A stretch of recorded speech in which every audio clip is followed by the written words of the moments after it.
नमस्कार, मैं हूँ प्रीति। स्वागत है आप सभी का हमारे YouTube channel Pioneer of super 30 Dehradun में। मैं आज आप लोगों के साथ एक नए चैप्टर के साथ उपस्थित हुई हूँ, जो है कि एटम्स एंड मॉलिक्यूल, परमाणु और अणु।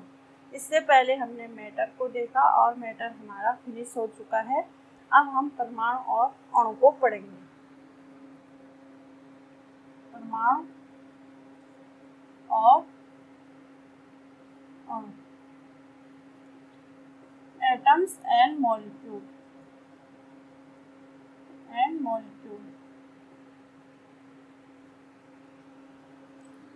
शुरुआत में एटम को लेके, परमाणु को लेके बहुत अवधारणाएं बनी, यानी बहुत सोचें बनी। किसी ने कहा कि परमाणु इस संसार की ऐसी रचनात्मक इकाई है जिसको डिवाइड नहीं किया जा सकता है, उसको बांटा नहीं जा सकता है।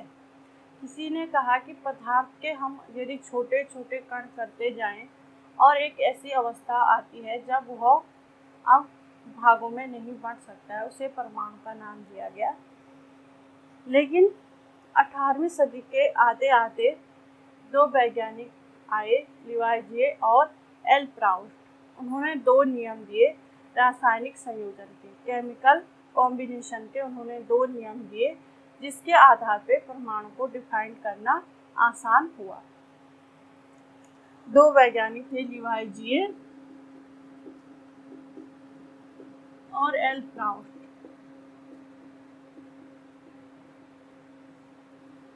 उन्होंने केमिकल कॉम्बिनेशन को लेके दो नियम दिए, रासायनिक संयोजन को लेके दो नियम दिए। पहला नियम दिया द्रव्यमान संरक्षण का नियम, द्रव्यमान संरक्षण, conservation of mass, conservation of mass.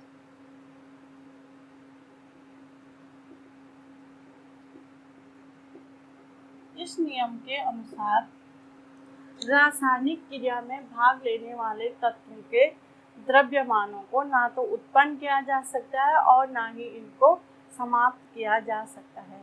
Mass neither be created and neither be destroyed. इस प्रकार से इन्होंने नियम दिया कि द्रव्यमान को, मास को न तो उत्पन्न किया जा सकता है,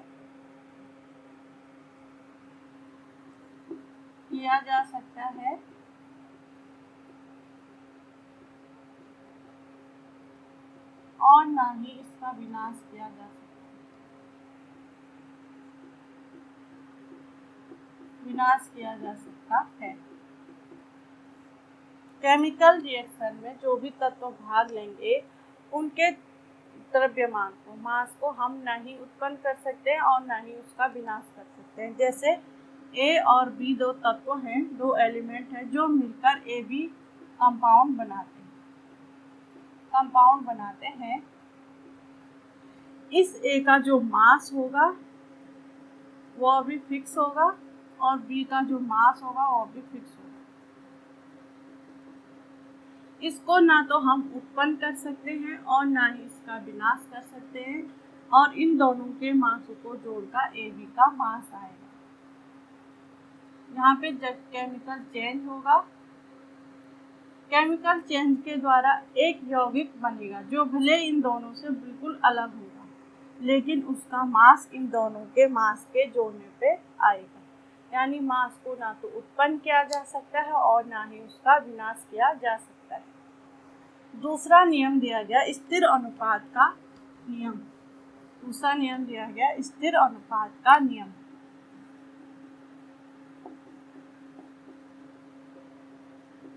स्थिर अनुपात का नियम, लॉ ऑफ कांस्टेंट प्रपोर्शन। स्थिर अनुपात के नियम के अनुसार रासायनिक संयोजन में भाग लेने वाले तत्वों का अनुपात, द्रव्यमानों का अनुपात स्थिर होता है। रासायनिक संयोजन में भाग लेने वाले तत्व जो मिलकर यौगिक बनाते हैं उनके द्रव्यमानों का अनुपात स्थिर होता है, कांस्टेंट होता है। जैसे हमारे पास हाइड्रोजन और ऑक्सीजन मिलकर पानी का यौगिक बनाते हैं, H2O बनाते हैं। ये दो एलिमेंट हैं और ये एक कंपाउंड है। ये दो एलिमेंट मिलकर एक कंपाउंड को बना रहे हैं, H2O को बना रहे हैं, लेकिन इन दोनों का द्रव्यमान मास फिक्स है। H2O में देखा गया कि हाइड्रोजन का जो मास का अनुपात होता है वो 1 है और ऑक्सीजन का 8 होता है। यानी कि H2O में पानी में द्रव्यमान का रेशो 1:8 होता है, अनुपात 1:8 होता है। इस प्रकार के क्वेश्चन एग्जाम में आ सकते हैं कि हाइड्रोजन कंपाउंड, हाइड्रोजन जो यौगिक होता है उसके द्रव्यमान में हाइड्रोजन और ऑक्सीजन का अनुपात कितना होता है, तो यहाँ पे 1:8 होता है। जैसे हमारे पास 9 ग्राम वाटर है। इस 9 ग्राम वाटर में 1 ग्राम हाइड्रोजन होगा और 8 ग्राम ऑक्सीजन होगा। इस प्रकार इन दोनों के रेशो से 9 ग्राम वाटर बनेगा। ये हमारा एग्जाम्पल के जरिए हम समझते हैं कि 9 ग्राम वाटर से 1 ग्राम हाइड्रोजन है और 8 ग्राम उसमें ऑक्सीजन है। यानी पानी में हमेशा उसका द्रव्यमान का जो रेशियो होगा वह 1:8 होगा। अब इसके बाद हम इन दो नियमों को लेकर जो लिवाइजिए और एल प्राउस्ट ने दिए को लेकर परमाणु को डिफाइन किया गया, परमाणु की परिभाषा दी गई।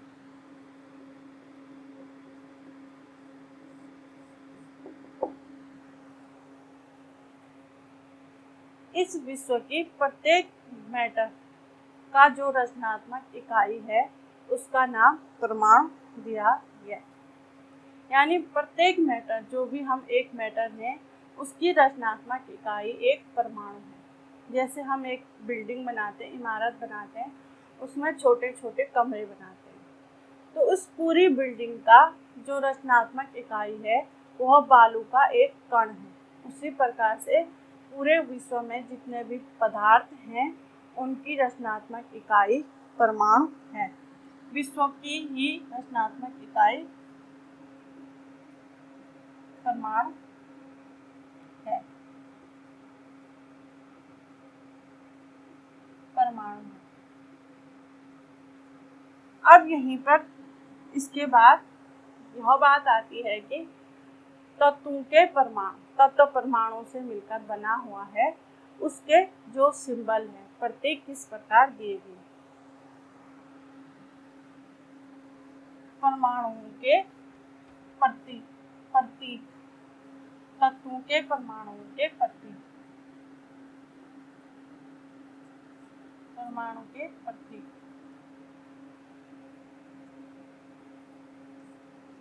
यानी the symbol of element of atom, परमाणु, तत्वों के परमाणु के प्रतीक। बर्जीलियस नामक एक वैज्ञानिक हुए जिन्होंने सर्वप्रथम तत्वों के परमाणु के नाम दिए। उन्होंने सामान्यतः सभी का नाम अंग्रेजी के अक्षर के पहले वर्ड को लेकर दिया। जैसे हाइड्रोजन से H लिया और हाइड्रोजन का प्रतीक H बना। कुछ ऐसे तत्व हैं जिनका नाम उन्होंने अंग्रेजी के पहले और लास्ट के अक्षरों से लिया, जैसे क्लोरीन है, और कुछ लैटिन भाषा और ग्रीक भाषा से लिए गए। बर्जीलियस ने क्या किया कि एलिमेंट के नाम जो अंग्रेजी में हैं उनके सिंबल उसके आधार पर बनाए। जैसे हाइड्रोजन अंग्रेजी का अक्षर है, इसका प्रतीक H माना है। H। हीलियम अंग्रेजी का अक्षर है, इसका प्रतीक He लिया गया। प्रतीक लेने पर पहला वर्ड कैपिटल में होता है और दूसरा वर्ड स्मॉल लेटर में होता है। अब जैसे क्लोरीन है, क्लोरीन का सिंबल उसके पहले और बाद के वर्ड से लिया गया, Cl। CH नहीं लिया गया बल्कि Cl लिया गया। ज़्यादातर इसी प्रकार लिए गए अंग्रेजी के अक्षर से, लेकिन कुछ लैटिन और ग्रीक भाषा से लिए गए, जैसे आयरन है। आयरन का सिंबल Fe लिया गया, जबकि इंग्लिश में इसे यानी अंग्रेजी के अक्षर में यह आयरन IRON, लेकिन इसका प्रतीक में कहीं भी I और R नहीं है, क्योंकि यह लैटिन भाषा से लिया गया, फेरस से लिया गया। Fe फेरस से लिया गया। इस प्रकार से तत्वों के सिंबल दिए गए, तत्वों के परमाणुओं के सिंबल दिए गए। अब बात आती है कि परमाणु का द्रव्यमान, एटॉमिक मास, परमाणु द्रव्यमान। परमाणु द्रव्यमान को किस प्रकार परिभाषित किया गया? परमाणु द्रव्यमान, एटॉमिक मास।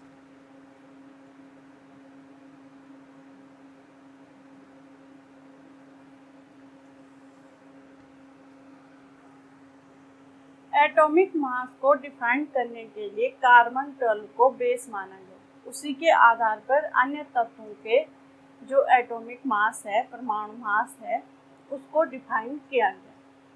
किसी तत्व के सापेक्षिक परमाणु द्रव्यमान, law of relative atomic mass, को कार्बन 12 के द्वारा उसको डिफाइन किया गया।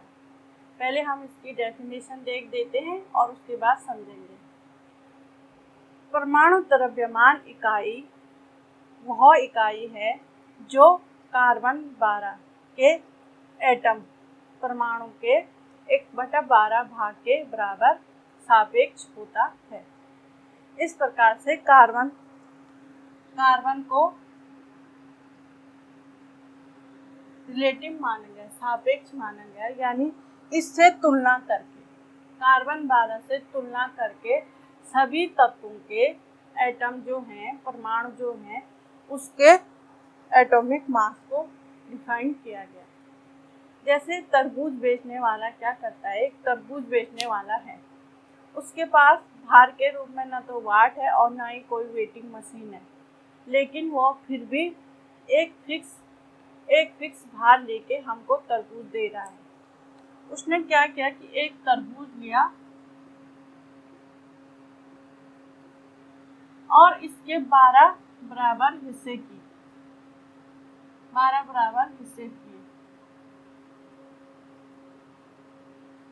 अब उससे जैसे ही कोई तरबूज ले रहा है तो उसने वाट के रूप में इन हिस्सों का प्रयोग किया। उसके पास न तो वाट है न कोई वेटिंग मशीन है, वह इन हिस्सों का प्रयोग करके तरबूज को तोल रहा है। जैसे किसी ने उससे 1 केजी तरबूज मांगा, यह पूरा तरबूज 12 किलो का था, जिसके उसने पीस किए। 12 पीस के, प्रत्येक एक पीस 1 किलो का माना उसने पीस किए। तो उसने 1 केजी तरबूज देने के लिए 1 पीस को वेट के रूप में लिया। वेट के रूप में इससे तोल के इसने 1 केजी तरबूज को तोल दिया और कस्टमर को दे दिया। उसी प्रकार एटॉमिक मास को डिफाइन करने के लिए इकाई के रूप में कार्बन 12 को लिया गया। इसके 1/12 हिस्से को लिया गया। जैसे यहाँ पे तरबूज के 1/12 हिस्से, यानी ये 1/12 हिस्सा हो गया इस तरबूज का। 1 पीस को वेट के रूप में लिया गया। उसी प्रकार से एटॉमिक मास को डिफाइन करने के लिए C12 कार्बन 12 एटॉमिक मास है कार्बन का 12, इसको आधार लिया गया। इसके सापेक्ष सभी तत्वों के एटॉमिक मास दिए गए। अब एटॉमिक मास की यूनिट की बात कर लेते हैं। यूनिट यानी इकाई। जैसे हम दूरी को मापने के लिए दूरी की जो इकाई है वह मीटर या सेंटीमीटर है।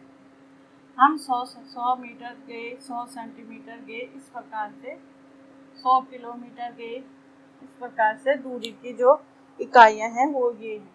उसी प्रकार एटॉमिक मास की एक इकाई दी गई यू। यू एक इकाई दी गई जिसका मीनिंग है यूनिफाइड।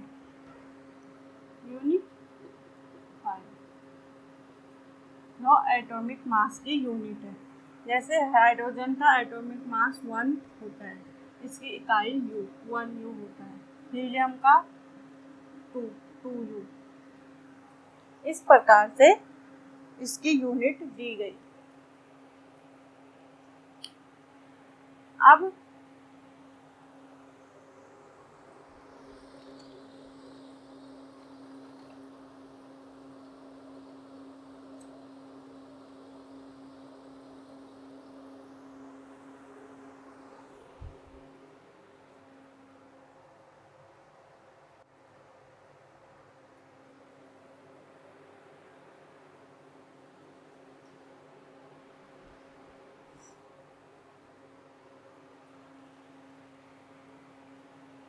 अब परमाणु के अस्तित्व की बात करते हैं कि परमाणु किस प्रकार एग्जिस्ट करता है।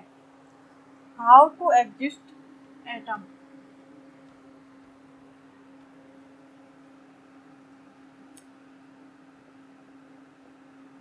परमाणु का अस्तित्व। How to exist atom. परमाणु अपने आप में फ्री नहीं होता है, वह अपने आप में स्वतंत्र रूप से नहीं होता है, वह अणु और आयनों को बनाता है। परमाणु अणु और आयनों पे निर्भर होता है। अणु और आयन यानी मॉलिक्यूल और आयन पे निर्भर होता है। अणु और आयनों को बनाकर परमाणु का अस्तित्व होता है। परमाणु का अस्तित्व अणु और आयन से है। यह परमाणु एकदम फ्री नहीं होता है, फ्री अवस्था में नहीं होता है, स्वतंत्र नहीं होता है। यह अणु और आयन पे निश्चित करता है। अब हम अणु और आयन को जानते हैं। अणु यानी मॉलिक्यूल, अणु के बारे में जानते हैं। अणु मॉलिक्यूल्स।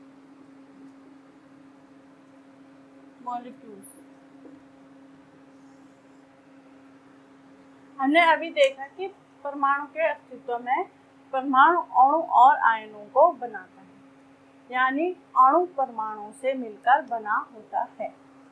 अणु परमाणु से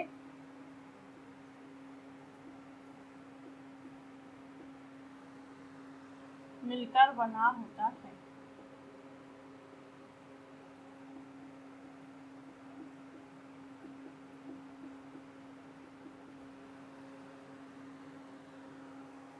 सभी तत्वों के अणु एक दूसरे से एक आकर्षण बल के द्वारा जुड़े हुए होते हैं। इनके बीच एक आकर्षण बल होता है जो एक दूसरे से जुड़े हुए होते हैं। परमाणु मिलकर के अणु बनाते हैं और अणु और आयन मिलकर एक पदार्थ बनाते हैं। तो इनके बीच एक आकर्षण बल होता है जिसके द्वारा वो जुड़े हुए होते हैं। आइए देखते हैं हम एक फिगर के माध्यम से। ये हमारे पास परमाणु है।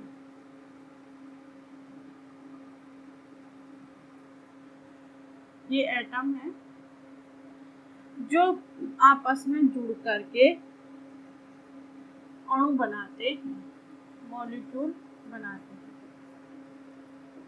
जो एक अणु है और इसके अंदर जो ये एटम है, अणु परमाणु से मिलकर बने होते हैं। यह जो एटम है यह फ्री अवस्था में नहीं होता है, स्वतंत्र रूप से नहीं होता है। यह तथा अणु जो है, ये पूरा अणु है, अणु फ्री होता है, यानी स्वतंत्र रूप में अणु होता है। इसी के आधार पे हम तत्वों के गुणों के बारे में जान पाते हैं। सामान्यतः तत्व एक ही प्रकार के परमाणु से मिलकर बनते हैं, जैसे ऑर्गन है Ar, ये एक ही परमाणु से मिलकर बना है। यह एक मॉलिक्यूल है, इसके अंदर एक ही परमाणु है जो आपस में जुड़ा हुआ है मॉलिक्यूल से, और यह एक मॉलिक्यूल बना ऑर्गन। लेकिन कुछ अधातुएं हैं जो एक से अधिक परमाणु से मिलकर बने होते हैं, जैसे ऑक्सीजन हो गया। ऑक्सीजन को हम O2 लिखते हैं। ऑक्सीजन एक तत्व है, एक एलिमेंट है जिसे हम O2 लिखते हैं। यह दो परमाणु से मिलकर बना होता है। दो परमाणु हैं, आपस में जुड़कर एक मॉलिक्यूल बनाते हैं जिसे O2 कहते हैं। और अगर तीन परमाणु मिल गए और एक मॉलिक्यूल बन गया, वो O3 ओजोन हो जाता है। O3 ओजोन हो जाता है।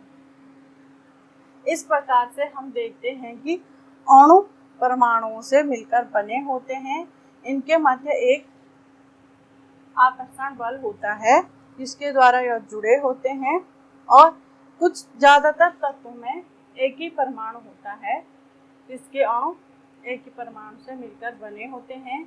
लेकिन कुछ ऐसी अधातुएं हैं, जैसे ऑक्सीजन है, वह दो परमाणु से मिलकर बना है, O2। अब हम एटॉमिसिटी की बात करते हैं। परमाणुकता हम किसे कहेंगे?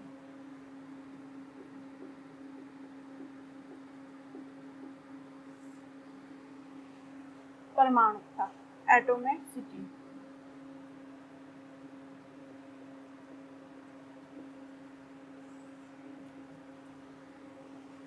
किसी तत्व के अणुओं में उपस्थित परमाणुओं की संख्या ही उस तत्व की, उस अणु की एटॉमिसिटी कहलाती है, परमाणुकता कहलाती है। जैसे हमारे पास H2 है, H2 की एटॉमिसिटी है 2। जैसे क्लोरीन है Cl2, इसकी एटॉमिसिटी है 2।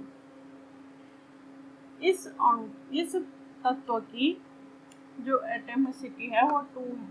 इसके अणु दो परमाणुओं से मिलकर बने हुए हैं।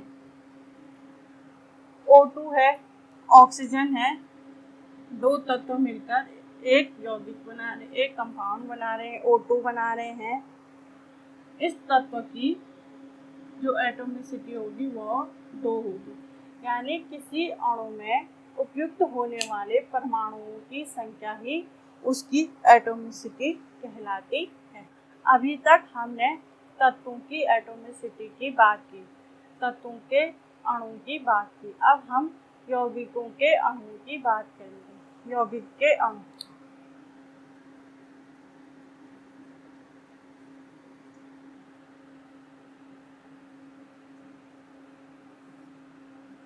Molecule of compound. हम जानते हैं कि दो तत्व, दो या दो से अधिक तत्व मिलकर एक कंपाउंड बनाते हैं। जैसे हाइड्रोजन और ऑक्सीजन, दो तत्व मिलकर एक कंपाउंड H2O बनाते हैं। यौगिकों में उपस्थित होने वाले तत्वों की एक निश्चित मात्रा, एक निश्चित अनुपात कंपाउंड में उपस्थित होता है। जैसे हमारे पास कंपाउंड है,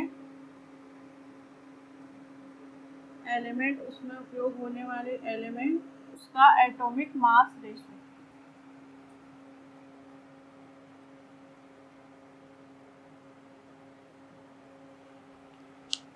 परमाणु द्रव्यमान अनुपात फिक्स होगा उसमें।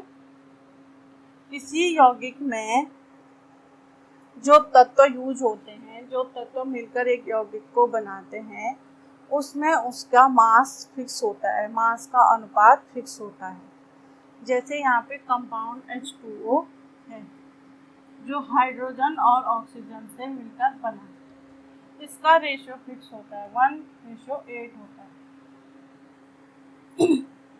इस प्रकार से हम देखते हैं कि यौगिक में तत्वों के जो अणु हैं उनका अनुपात फिक्स होता है। इस प्रकार हमने देखा कि विभिन्न तत्वों के परमाणु निश्चित अनुपात में मिलकर किसी कंपाउंड को बनाते हैं, यौगिक के अणुओं को बनाते हैं। जैसे हमारे पास अमोनिया होता है NH3। अमोनिया नाइट्रोजन और हाइड्रोजन से मिलकर बनता है। इसका अनुपात 14:3 होता है। 14:3 होता है। इस प्रकार हम देखते हैं कि किसी तत्व में उपस्थित परमाणु फिक्स अनुपात में मिलकर एक यौगिक को बनाते हैं। आज का हमारा वीडियो यहीं पे समाप्त होता है। इसके बाद हम आयन को पढ़ेंगे। तब तक के लिए आपका यह वीडियो देखने के लिए बहुत बहुत धन्यवाद।